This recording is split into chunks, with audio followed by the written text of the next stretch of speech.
Segundo o livro das Crônicas, capítulo 31. A reforma feita por Ezequias. Quando a festa terminou, todos os israelitas que estavam em Jerusalém foram pelas cidades de Judá, quebrando as colunas do deus Baal, cortando os postes da deusa Azerá e destruindo os altares e os lugares pagãos de adoração. Fizeram o mesmo em todo o território das tribos de Judá, de Benjamim, de Efraim e de Manassés. Depois, todos voltaram para casa. Ezequias organizou os sacerdotes e os levitas em grupos, dando a cada grupo a sua responsabilidade.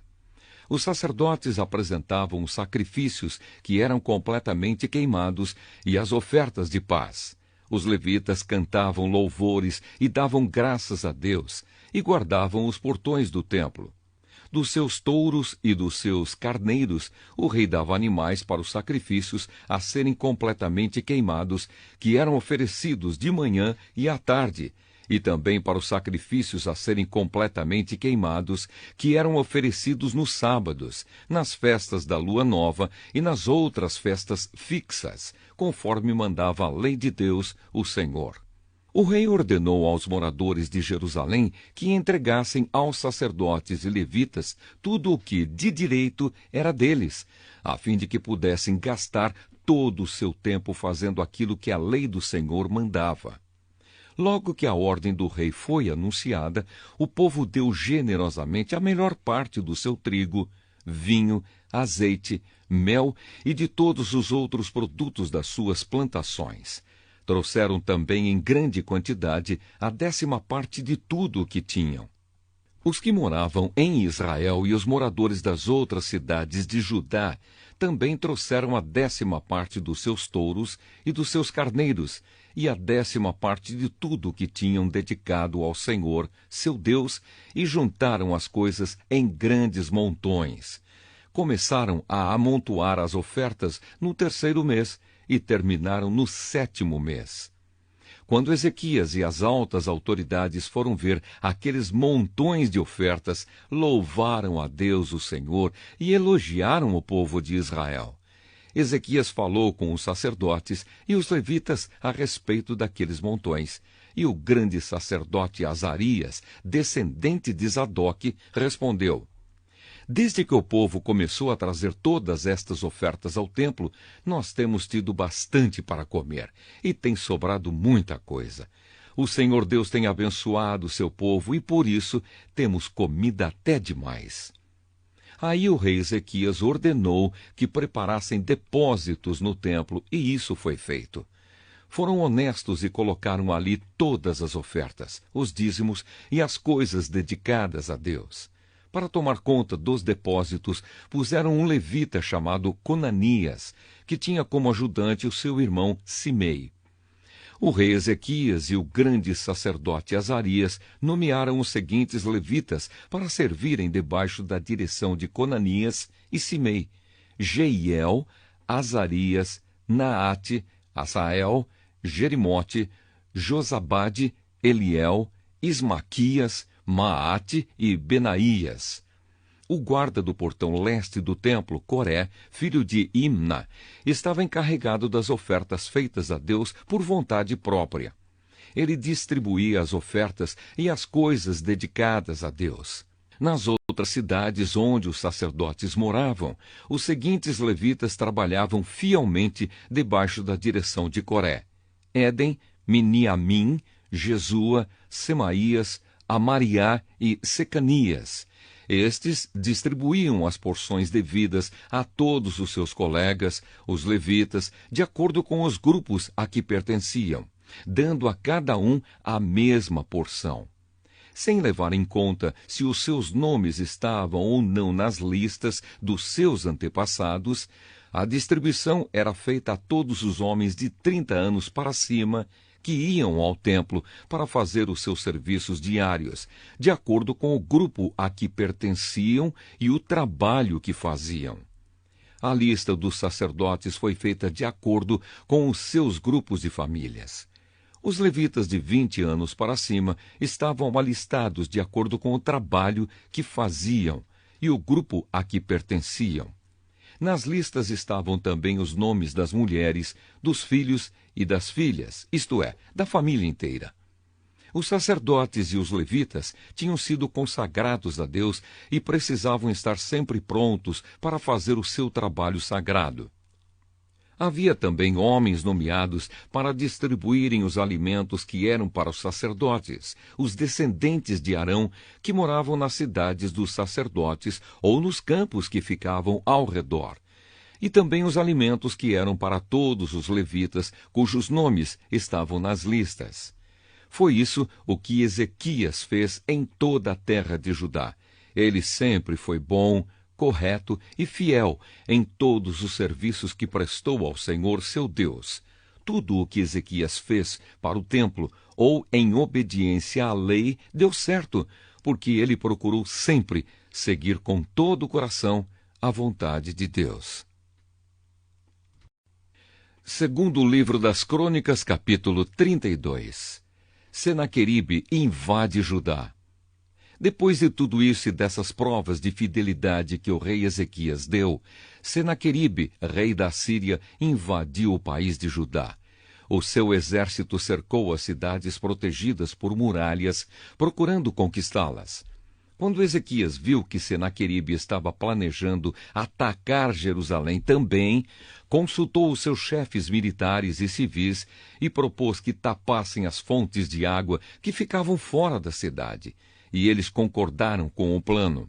Muita gente se ajuntou e foram tapar todas as fontes e também o canal que atravessava aquela região. Isso foi feito para que os assírios encontrassem pouca água quando chegassem perto da cidade. Ezequias se animou e consertou a muralha da cidade, construiu torres em cima dela e levantou outra muralha ao redor da que já existia.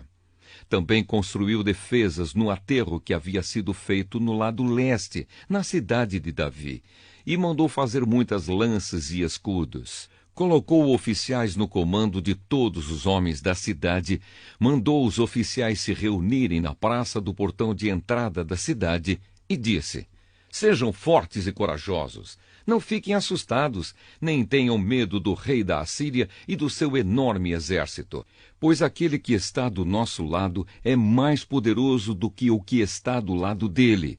Ele só conta com a força dos homens, mas do nosso lado está o Senhor, nosso Deus, para nos ajudar e para guerrear por nós. E o povo ficou animado ao ouvir as palavras do rei Ezequias. Algum tempo depois, Senaqueribe, rei da Síria, junto com o seu exército, estava cercando a cidade de Laquis.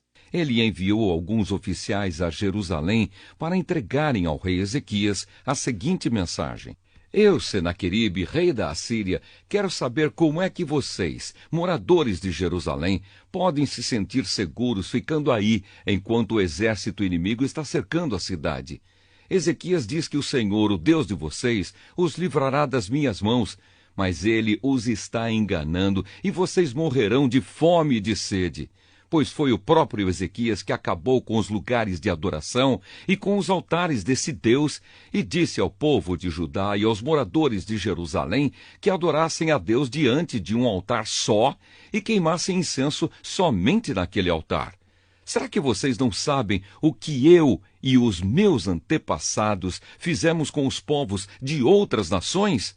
Vocês pensam que os deuses daquelas nações foram capazes de salvá-las das minhas mãos? Não houve nenhum deus das nações que os meus antepassados conquistaram que fosse capaz de salvar o seu povo do meu poder. Então, por que é que vocês pensam que o seu Deus pode salvá-los das minhas mãos? Portanto, não deixem que Ezequias os engane assim. Não se iludam, não acreditem nele. Nunca houve nenhum Deus que pudesse salvar o seu povo do poder dos meus antepassados ou do meu poder, muito menos o Deus de vocês poderá salvá-los. Os oficiais assírios disseram coisas ainda piores contra Deus, o Senhor, e contra o seu servo Ezequias.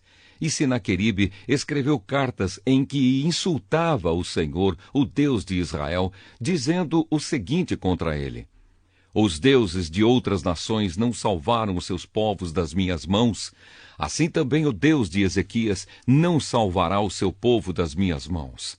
Os oficiais gritaram isso em hebraico aos moradores de Jerusalém que estavam em cima da muralha da cidade, a fim de assustá-los e deixá-los apavorados e assim poder conquistar a cidade. Os oficiais falaram a respeito do Deus de Jerusalém como se ele fosse como os deuses de outros povos, que são ídolos feitos por mãos humanas. Aí o rei Ezequias e o profeta Isaías, filho de Amós, oraram a Deus e pediram a sua ajuda. Então o Senhor Deus enviou um anjo que matou todos os soldados e todos os oficiais do exército assírio. O rei Senaqueribe voltou envergonhado para o seu país. Certo dia, quando estava adorando no templo do seu Deus, alguns dos seus filhos o mataram à espada. Foi assim que o Senhor Deus salvou Ezequias e os moradores de Jerusalém das mãos de Senaqueribe, rei da Assíria, e das mãos de todos os outros inimigos. E Deus deu ao seu povo paz com todos os países vizinhos. Muitas pessoas iam a Jerusalém levando ofertas ao Senhor e ricos presentes para o rei Ezequias de Judá. Daquela época em diante, a fama de Ezequias foi crescendo em todas as nações. A doença de Ezequias. Por esse tempo, o rei Ezequias ficou doente e quase morreu. Então orou a Deus, o Senhor, e Deus respondeu, dando um sinal para provar que ele ficaria bom. Deus foi bondoso com Ezequias, mas ele não lhe agradeceu, pois era orgulhoso. Por isso Deus ficou irado com ele, com o povo de Judá e com os moradores de Jerusalém. Aí Ezequias se arrependeu do seu orgulho, como também os moradores de Jerusalém, e assim o Senhor só castigou o povo depois da morte de Ezequias.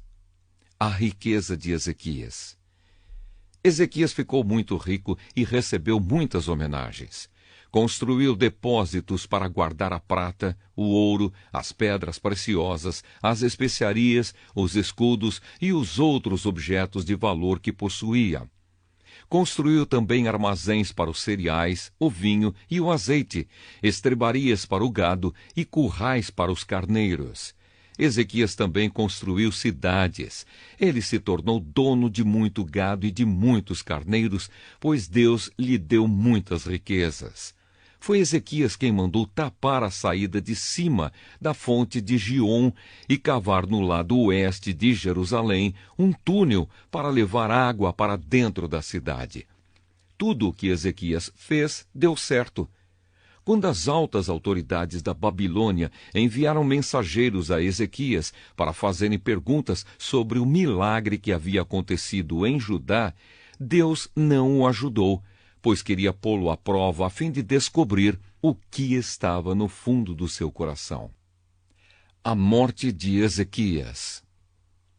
Tudo mais que Ezequias fez, inclusive as coisas que fez como prova da sua dedicação a Deus, está escrito na visão do profeta Isaías, filho de Amós, e na história dos reis de Judá e de Israel. Ezequias morreu e foi sepultado na parte de cima dos túmulos dos reis, que eram descendentes de Davi. Quando ele morreu, o povo de Judá e os moradores de Jerusalém lhe prestaram homenagens, e o seu filho Manassés ficou no lugar dele como rei. Segundo livro das Crônicas, capítulo 33. O reinado de Manassés de Judá. Manassés tinha 12 anos de idade quando se tornou rei de Judá. Ele governou 55 anos em Jerusalém. Manassés pecou contra Deus, o Senhor, seguindo os costumes nojentos das nações que o Senhor havia expulsado da terra, conforme o povo de Israel avançava. Ele construiu de novo os lugares pagãos de adoração que Ezequias, o seu pai, havia destruído. Construiu altares para a adoração do deus Baal, fez postes da deusa Azerá e adorou as estrelas. Construiu altares pagãos no templo onde, conforme o Senhor tinha dito, ele devia ser adorado para sempre. Nos 2 pátios do templo, Manassés construiu altares para a adoração das estrelas. Queimou os seus filhos em sacrifício no vale de Ben-Hinom, fazia adivinhações, praticava magia e feitiçarias e consultava adivinhos e médios. Pecou muito contra Deus, o Senhor, e fez com que ele ficasse irado. Manassés colocou uma imagem esculpida da deusa Aserá no templo, o lugar a respeito do qual o Senhor tinha dito a Davi e ao seu filho Salomão o seguinte: em todo o território das 12 tribos de Israel, escolhi este templo aqui em Jerusalém para ser o lugar onde serei adorado para sempre. E se o povo de Israel obedecer a todos os meus mandamentos e fizer tudo o que manda a lei que Moisés deu a eles, então eu não deixarei que sejam expulsos da terra que dei aos seus antepassados. Manassés levou o povo de Judá e os moradores de Jerusalém a cometerem pecados ainda piores do que aqueles cometidos pelas nações que o Senhor Deus havia expulsado da terra, conforme o seu povo ia avançando. O arrependimento de Manassés.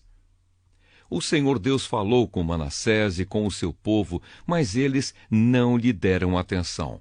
Por isso, Deus deixou que os comandantes do exército assírio invadissem o país de Judá.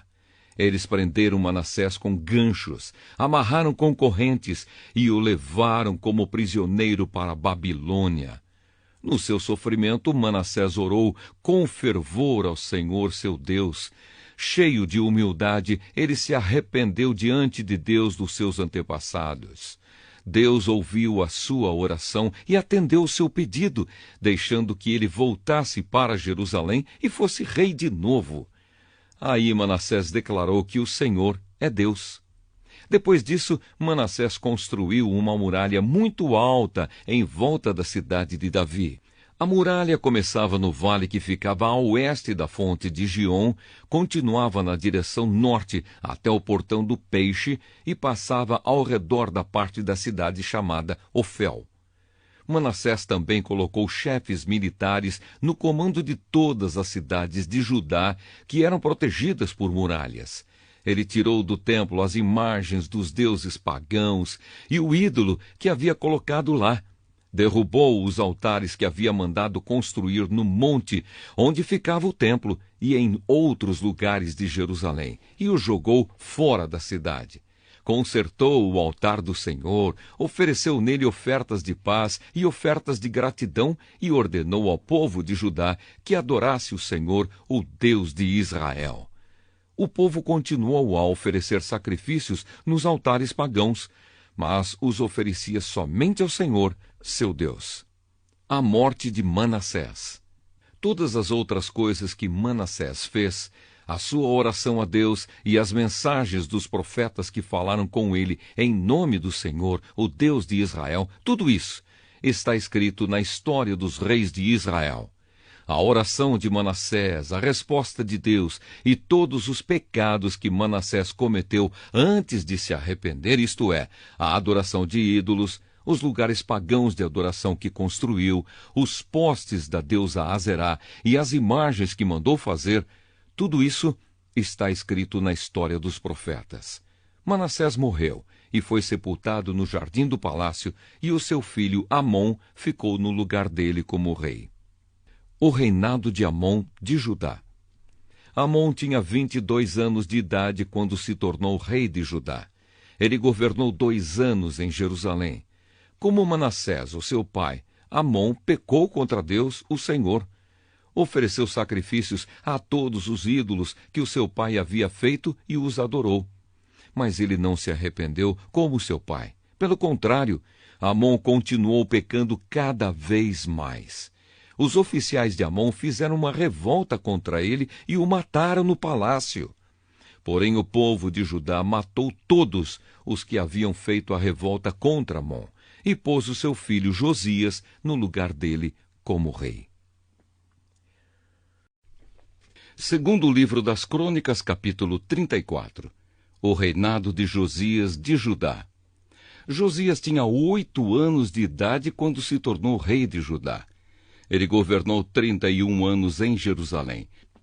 Josias fez o que agrada a Deus, o Senhor, seguiu o exemplo do seu antepassado, o rei Davi, e não se desviou nem para um lado nem para o outro.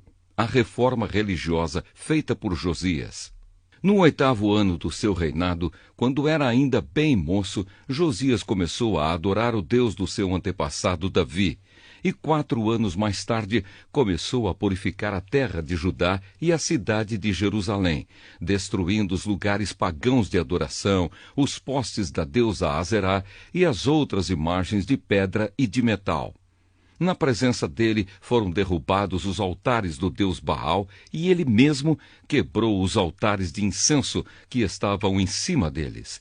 Quebrou também os postes da deusa Aserá e as outras imagens de pedra e de metal. Os esmigalhou até virarem pó, e espalhou o pó em cima das sepulturas das pessoas que tinham oferecido sacrifícios a esses ídolos.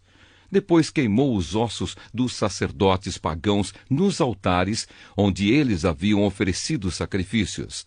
Assim Josias purificou Judá e Jerusalém.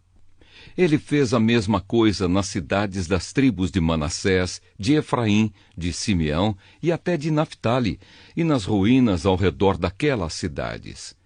Ele andou por todo o país de Israel, derrubando os altares, os postes da deusa Aserá e os outros ídolos, esmigalhando-os até virarem pó e quebrando todos os altares de incenso. Depois voltou para Jerusalém. O livro da lei é achado. No ano 18 do seu reinado, depois de ter purificado o país e o templo, Josias enviou os seguintes homens para fazerem os concertos no templo: Safã, filho de Azalias; Maaseias, o governador de Jerusalém; e o conselheiro do rei, Joá, filho de Joacás. Eles foram falar com o grande sacerdote Ilquias e lhe entregaram o dinheiro que os levitas tinham recebido e trazido ao templo. Esse dinheiro tinha sido dado por gente das tribos de Manassés e de Efraim e do resto do reino de Israel, e também por gente das tribos de Judá e de Benjamim e pelos moradores de Jerusalém. O dinheiro foi entregue aos homens que estavam encarregados dos concertos, e estes o usaram para pagar os trabalhadores que estavam reconstruindo e consertando o templo. Deram o dinheiro aos carpinteiros e aos construtores para comprarem pedras trabalhadas e madeira para as vigas e para os outros concertos que deviam ser feitos nos edifícios que os reis de Judá haviam deixado cair aos pedaços. Os trabalhadores eram honestos em tudo, e os seus chefes eram 4 levitas: Jaate e Obadias, do grupo de Merari, e Zacarias e Mesulã, do grupo de Coate. Eles eram chefes também dos guardas dos portões e de todos os outros homens que trabalhavam no templo. Todos os levitas sabiam tocar bem instrumentos musicais, e alguns deles eram escrivães, outros eram fiscais e outros eram guardas dos portões. Enquanto entregavam o dinheiro que havia sido dado para o templo, Ilquias achou o livro da lei de Deus, a lei que o Senhor tinha dado por meio de Moisés. Ilquias disse a Safã, o escrivão: "Achei o livro da lei aqui no templo." E deu o livro a Safã. Este o levou ao rei e prestou o seu relatório, dizendo: "Nós, seus servidores, fizemos tudo o que o Senhor mandou. Pegamos o dinheiro que estava no templo e o entregamos aos trabalhadores e aos seus chefes." Safã disse também: "Tenho aqui comigo um livro que Ilquias me entregou." E leu o livro em voz alta para o rei. Quando ouviu o que o livro dizia, o rei rasgou as suas roupas em sinal de tristeza. Então deu a Ilquias e a Aicã, filho de Safã, e a Abdom, filho de Micaías, e a Safã, o escrivão, e a Asaías, o servidor do rei, a seguinte ordem: "Vão consultar a Deus, o Senhor, por mim e por todo o povo de Israel e de Judá, a respeito dos ensinamentos deste livro. Deus está muito irado conosco, porque os nossos antepassados não obedeceram às ordens do Senhor, nem fizeram o que este livro manda." Então Ilquias e os homens que o rei tinha enviado foram falar com uma profetisa chamada Ulda, que morava no bairro Novo de Jerusalém. O marido dela, que se chamava Salum, filho de Tikvá e neto de Arás, era um encarregado da rouparia do templo. Eles contaram a Ulda o que havia acontecido, e ela lhes disse que voltassem e dessem ao rei a seguinte mensagem de Deus: Eu, o Senhor, o Deus de Israel, vou castigar a cidade de Jerusalém e todo o seu povo com todos os castigos escritos no livro que foi lido para o rei de Judá. Eles me abandonaram e têm oferecido sacrifícios a outros deuses, e assim me fizeram ficar irado por causa de todas as coisas que têm feito. A minha ira se acendeu contra Jerusalém e não vai se apagar. Eu, o Senhor, o Deus de Israel, digo isto ao rei. Você ouviu o que está escrito no livro e se arrependeu e se humilhou diante de mim, rasgando as suas roupas e chorando quando ouviu como ameacei castigar a cidade de Jerusalém e o seu povo. Eu ouvi a sua oração e, por isso, só depois da sua morte é que vou castigar Jerusalém e o seu povo. Vou deixar que você morra em paz. Então os homens levaram ao rei essa resposta. Josias renova a aliança com Deus. O rei Josias mandou que todos os líderes de Judá e de Jerusalém se reunissem, e todos foram juntos até o templo, acompanhados pelos sacerdotes, pelos levitas e por todo o resto do povo de Jerusalém e de Judá, desde os mais importantes até os mais humildes. Então o rei leu diante deles todo o livro da aliança que havia sido achado no templo. Ele ficou perto da coluna real em pé e fez com Deus, o Senhor, uma aliança, pela qual eles lhe obedeceriam e guardariam as suas leis e mandamentos com todo o coração e com toda a alma. E também cumpriram tudo o que a aliança mandava fazer, como estava escrito no livro. Então Josias fez com que todo o povo de Jerusalém e da tribo de Benjamim prometesse ser fiel à aliança. Assim os moradores de Jerusalém foram fiéis à aliança feita com o Deus dos seus antepassados. Josias acabou com todos os ídolos nojentos que havia nas terras dos israelitas e fez com que todos os israelitas adorassem o Senhor, seu Deus. Enquanto Josias viveu, o povo não deixou de obedecer ao Senhor, o Deus dos seus antepassados. Segundo o livro das Crônicas, capítulo 35, a comemoração da festa da Páscoa. Josias comemorou em Jerusalém a festa da Páscoa em honra de Deus, o Senhor. No dia 14 do primeiro mês foram mortos os carneiros para a festa. Ele pôs os sacerdotes nos seus lugares de serviço no templo e os animou a fazerem bem o seu trabalho. Depois mandou chamar os levitas, que ensinavam a lei de Deus a todos os israelitas, e que eram separados para o serviço do Senhor, e lhes disse: Ponham a arca da aliança no templo, construído pelo rei Salomão, filho de Davi.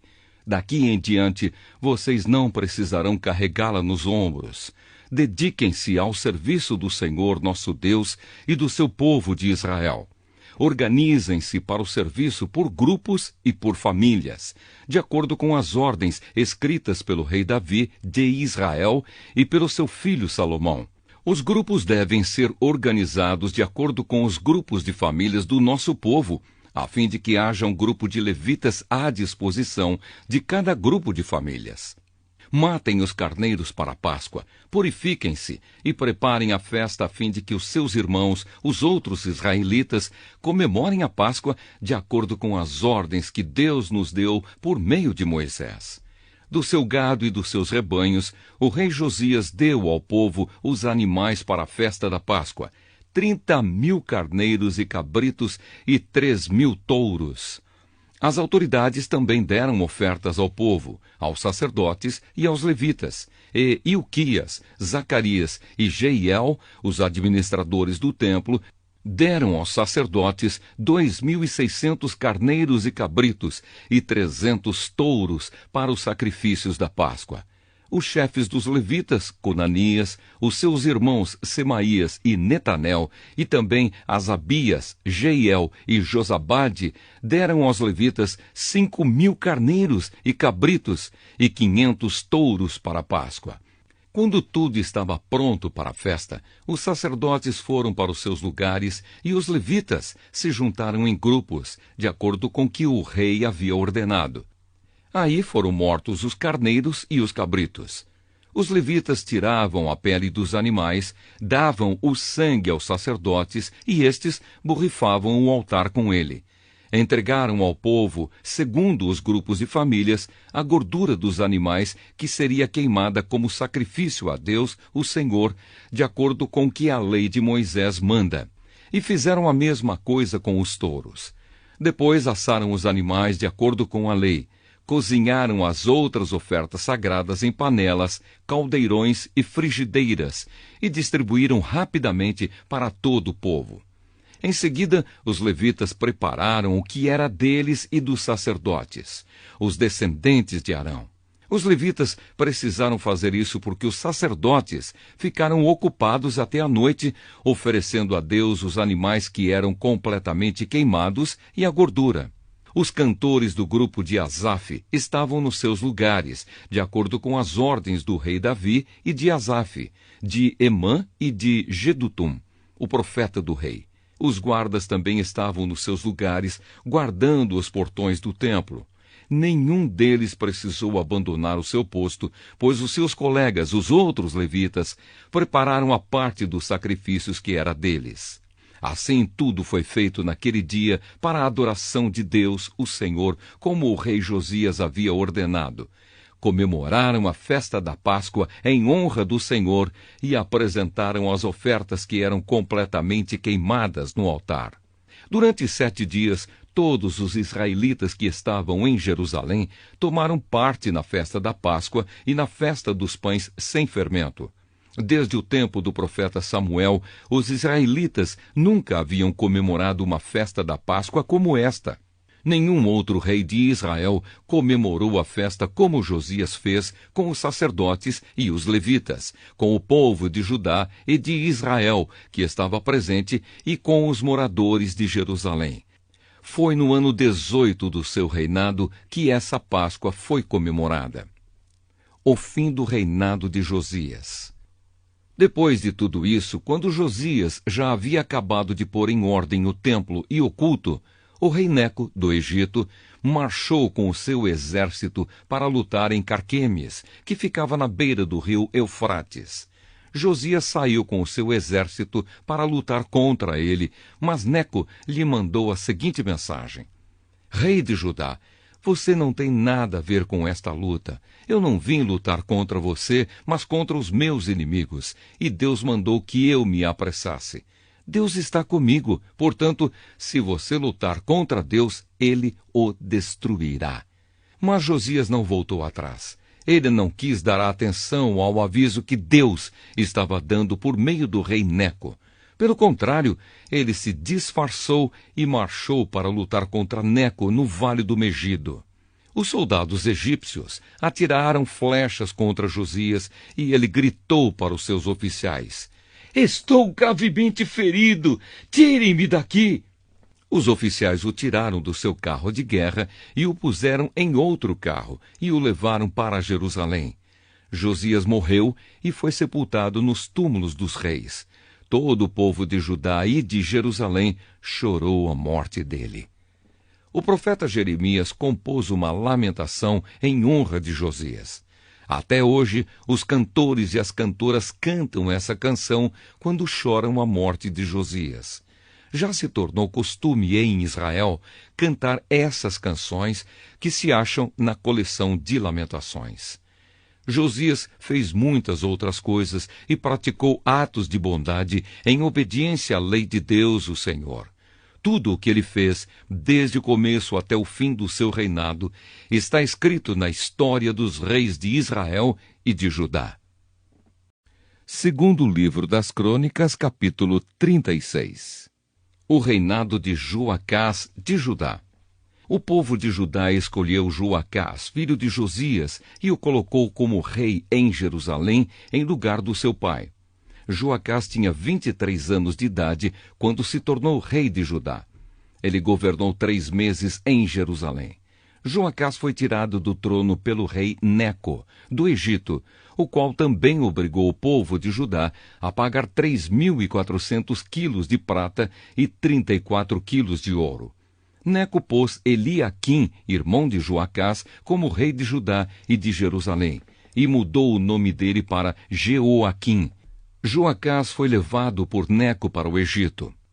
O reinado de Jeoaquim de Judá. Jeoaquim tinha 25 anos de idade quando se tornou rei de Judá e governou durante 11 anos em Jerusalém. Ele fez aquilo que não agrada ao Senhor seu Deus. Nabucodonosor, rei da Babilônia, invadiu o país, prendeu Jeoaquim e o mandou preso com correntes para a Babilônia. Nabucodonosor levou também alguns objetos do templo para a Babilônia e os colocou no seu palácio. O resto da história de Jeoaquim, as coisas nojentas que fez e as acusações que foram feitas contra ele, tudo isso está escrito na história dos reis de Israel e de Judá. E o seu filho Joaquim ficou no lugar dele como rei. O reinado de Joaquim de Judá. Joaquim tinha 18 anos de idade quando se tornou rei de Judá. Ele governou 3 meses e 10 dias em Jerusalém. Joaquim fez coisas erradas que não agradam a Deus, o Senhor. Na primavera daquele ano, o rei Nabucodonosor mandou prendê-lo e levá-lo como prisioneiro para a Babilônia, levando também os objetos mais valiosos que havia no templo. E Nabucodonosor colocou Zedequias, tio de Joaquim, como rei de Judá e de Jerusalém. O rei Zedequias de Judá. Zedequias tinha 21 anos de idade quando se tornou rei de Judá. Ele governou 11 anos em Jerusalém. Zedequias fez coisas erradas que não agradam a Deus, o Senhor. E também não se humilhou diante do profeta Jeremias, que anunciava a mensagem do Senhor. A tomada de Jerusalém. Zedequias se revoltou contra o rei Nabucodonosor, que o havia obrigado a jurar pelo nome de Deus que seria seu aliado. Foi teimoso e não quis se arrepender e voltar para o Senhor, o Deus de Israel. Além disso, as autoridades de Judá, os sacerdotes e o povo estavam pecando cada vez mais, seguindo o exemplo dos povos pagãos e adorando ídolos. Com isso, profanaram o templo que o Senhor havia escolhido como lugar santo onde ele devia ser adorado. O Senhor, o Deus dos seus antepassados, continuou a avisá-los por meio dos seus profetas, porque tinha pena do seu povo e do templo, a sua casa. Mas eles riram desses mensageiros de Deus, rejeitaram as suas mensagens e zombaram deles. Finalmente, Deus ficou tão irado com o seu povo que não houve mais remédio.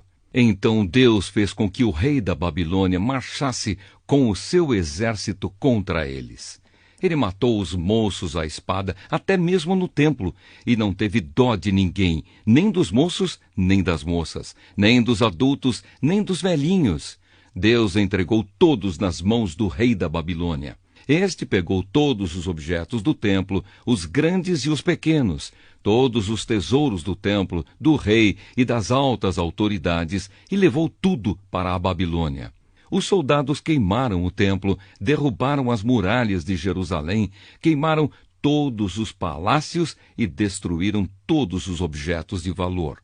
Os moradores de Jerusalém que não foram mortos foram levados como prisioneiros para a Babilônia, onde se tornaram escravos do rei e dos seus descendentes, até que o reino da Pérsia começou a dominar.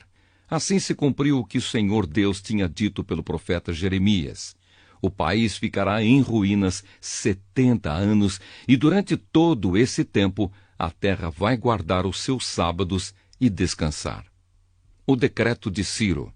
No primeiro ano do reinado de Ciro, rei da Pérsia, cumpriu-se o que o Senhor Deus tinha dito pelo profeta Jeremias. o Senhor tocou no coração de Ciro, e este ordenou que fosse comunicado em todo o seu reino por escrito e também por meio de leitura em público este decreto.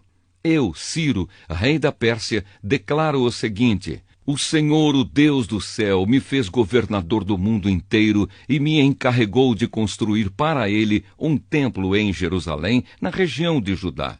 Eu ordeno que todos vocês, que são o seu povo, vão a Jerusalém e peço que Deus esteja com vocês.